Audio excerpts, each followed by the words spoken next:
Tervist, mina olen Ahti Lüüra, MTÜ Eesti Floristi liige ja Estonian Florist Cup 2014 korraldaja ja kohtunik. Tahan teid kutsuda lillelisel päevale Haapsalu kultuurimajas sel laupäeval 24. mail.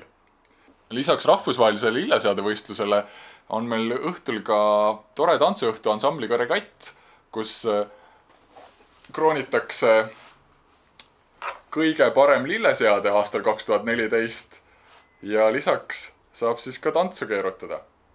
Lilleseadevõistlus Estonian Cup 2014 tuleb sellel aastal ülipõnev, sest 22 registreerinu vahel on kõik 2000. aastate parimad Eesti floristid. Saale Halla, Julia Medvedjev, Kristiina Kivi, nad on kõik võistlustel ennast ka tõestanud, saanud meistritiitleid. Neile pakuvad konkurentsi külalised Soomest, Lätist ja kindlasti ka uued lilleseadjad nagu Margit Lopez, tuntud tegija Jevgeni Pulahtin, nii et kindlasti läheb meistritiitli pärast rabelemiseks. Võistlustöid on ühtekokku 4.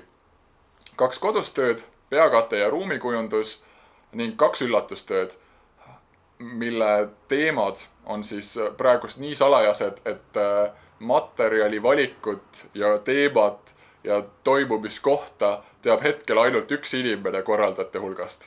Inimesed arvavad, et mis see siis lilleilu hindamine ka on, siis tegelikult, et olla objektiivne, hinnatakse võistlustöid 4 kategoorias: idee, kompositsioon, värvus ja tehnika.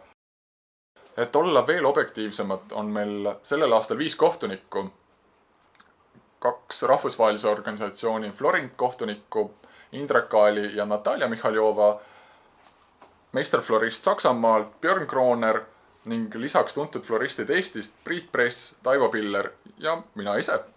Kindlasti tasub sellel aastal Haapsallu isiklikult kohale tulla, sest lisaks ilusale merevaatele on meil ka põnev võistlus ja hulgaliselt huvitavaid lilli, mida tavaliselt lillepoodidest ei leita.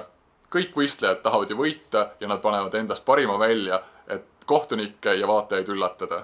Tere tulemast Estonian Florist Cupile 2014 Haapsalus. Täpsema info võistluse kohta ja ajakava leiad sa eestiflorist.ee leheküljelt.